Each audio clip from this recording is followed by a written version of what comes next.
қазіргі уақытта бұл көп кездесіп жатқан нәрсе. Алдау, арбау, мысалы, қарыз алып, қарыздарын төлемейтін адамдар қанша көп жүр. Төлеуге, сол біреуден қарыз алып, бірақ төлеуге, қарызын беруге мүмкін болып тұрса да, қарызын төлемей жүрген адамдар қанша. Ол қарыз бұл аманат. Мысалы, адам қарыз алғанда қалай сұрап алады? Қиналып, жалынып.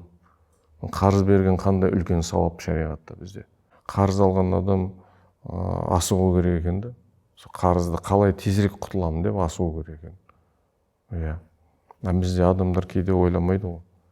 Алатын алып алады да, сосын қарыз берген адам жалынады, іздейді ол адамды.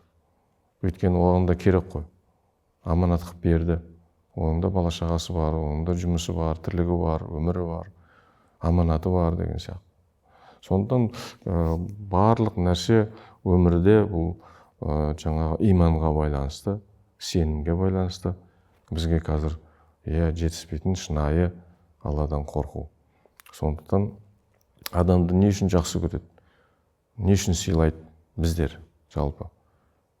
Сол адамның адами қасиеті үшін, адамгершілігі үшін, имандылығы үшін, ұяты бар, сондай сөзінде тұратын адамды біз адам жақсы көреді, сыйлайды, құрметтейді, бағалайды, соған сенім білдіреді.